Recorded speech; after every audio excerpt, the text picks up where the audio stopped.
जनूबी एशिया में इलेक्शन का साल है। बांग्लादेश, श्रीलंका, भारत, भूटान, पाकिस्तान इलेक्शन होने हैं 2024 में, और पाकिस्तान में 8 फरवरी इलेक्शन की डेट है, जिस पे सुप्रीम कोर्ट कह चुके हैं कि पत्थर पर लकीर है ये।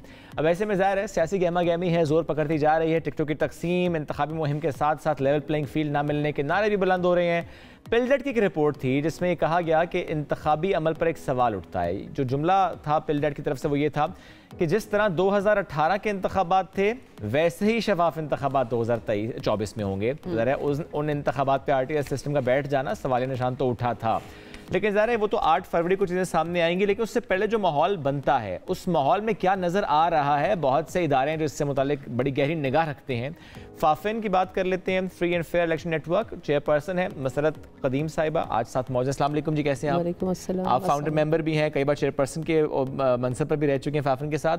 इस वक्त इलेक्शन के माहौल में जो आपकी टीम्स फील्ड में होंगी, जो आप लोग डेटा कलेक्ट कर रहे हैं, क्या नज़र आ रहा है इस माहौल को देखते हुए? किस तरफ को जा रहा है इलेक्शन प्रोसेस?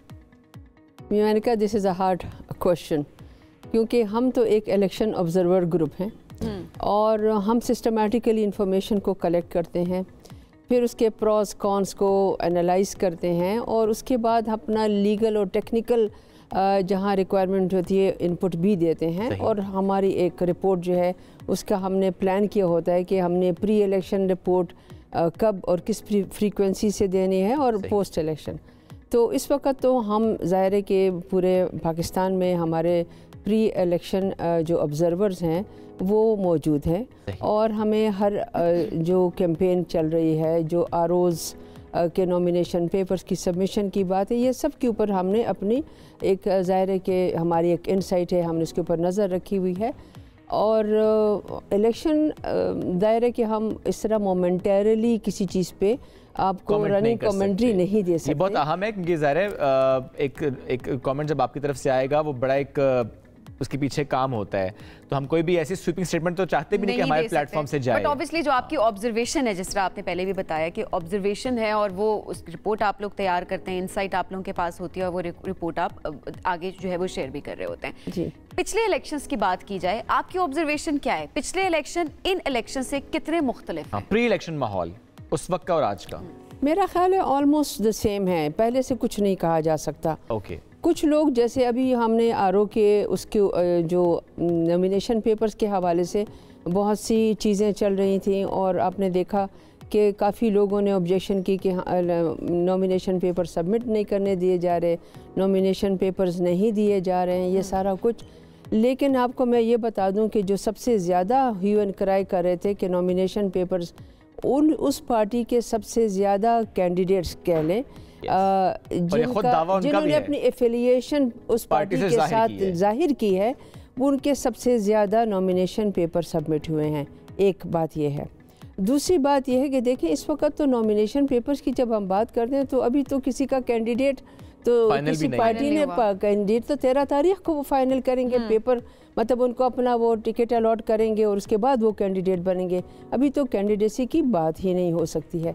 तो हम बहुत सी चीज़ें जो हैं वो स्पेकुलेशंस पे, परसेप्शंस पर जो है ना बेस्ड करके करते हैं। नहीं, लेकिन जो आपकी टीम्स हैं, क्या वाकई उन टीम्स की तरफ से भी ये चीज़ आई कि ह्यू एंड क्राई ज़्यादा है, मामला ऐसा नहीं है? देखिए मैं इसके ऊपर ये ह्यू एंड क्राई तो मेरे मुंह से निकल गया कि भाई आप जो हैं कह रहे हैं कि हमें नहीं सबमिट करने दिए जा रहे, लेकिन उस पार्टी के सबसे ज़्यादा नॉमिनेशन पेपर जो हैं तो ग्राउंड रियलिटीज़ को देखकर जो है मेरा ख्याल है अगर हम बात करें, और इसीलिए हमने जब जो रिक्वेस्ट की है, हमने इस वक्त इंटरवीन किया और हमने इलेक्शन कमीशन से रिक्वेस्ट की है कि ऑल्दो जो आर्टिकल 62(11) है इलेक्शन कमीशन इलेक्शन 2017 एक्ट का, उसमें RO को ये उसका ये सवाबदीद है, उसका जो है उसको ये वो हासिल है कि वो हर नॉमिनेशन पेपर के ऊपर इंडोर्स करे अपनी रिजेक्शन या एक्सेप्टेंस। सही।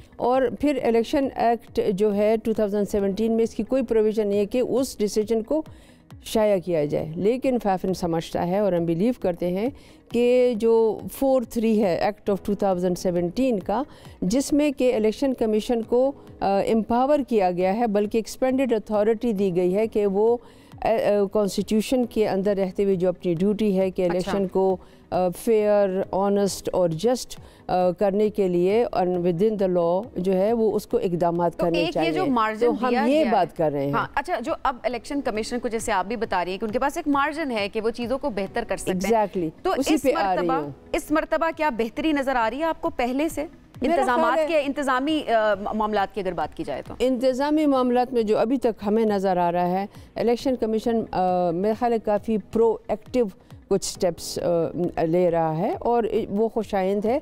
और दूसरी बात यह है कि हमारे जो इलेक्शन लॉज हैं और हमारा जो पूरा प्रोसेस है वो मेरा ख्याल है बड़ा कम्पिटिटिव है, बहुत खूबसूरत है।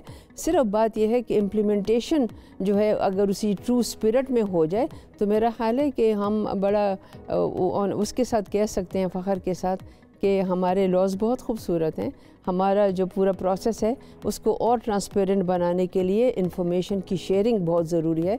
इलेक्शन कमीशन को हमने जो रिक्वेस्ट की थी वो यही थी कि आरओज़ के डिसीजंस को आप जब पब्लिश करेंगे तो उसके क्या होगा कि आवाम जो हैं वो एक इन्फॉर्म्ड ओपिनियन बना सकेंगे। और जब डिसइंफॉर्मेशन होती है, मिस इन्फॉर्मेशन होती है या लैक इन्फॉर्मेशन में होता यह है कि फिर बहुत से इश्यूज उठ जाते हैं और जो कि क्रेडिबिलिटी का फिर जो इशू है सबसे ज़्यादा बड़ा हमारे सामने आता है। सही। क्या आप लोग इलेक्शन से पहले के माहौल में सर्वेस भी करते हैं, जैसे कि हम बाकी मुल्कों में देखते हैं एग्जिट पोल्स इलेक्शन डे तक हो रहे होते हैं? अब हम नहीं करते, हमने पहले एक दफ़ा किया था और बहुत पहले की बात है, लेकिन हमने इस दफ़ा ऐसा कोई वो एग्जिट पोल का हमारा भी कोई प्रोसेस ऐसा नहीं है, कोई प्लान ऐसा नहीं है। और बहुत से उम्मीदवार पीटीआई के जिनकी नॉमिनेशन पेपर्स मुस्तरद हुए, ज़ाहिर वही कहते हैं कि हमें दीवार से लगाया जा रहा है, उनके इन बयानात पर आपका कमेंट क्या है? उसमें मैं ये कहूँगी कि वेट करें, आपके पास अपील का हक है। कल अपील की आखिरी तारीख थी और ज़ाहिर आपके पास फोरम मौजूद है जहाँ आप अपना अपील बजाय इसके कि सिर्फ शोर मचाया जाए, एक ड्यू प्रोसेस उसको फॉलो किया और जाए। मैं एग्जांपल देती हूँ आपको। देखिए 2013 की एग्जांपल है कि 43% जिनके रिजेक्ट हुए थे नॉमिनेशन पेपर्स उन्होंने इलेक्शन लड़ा।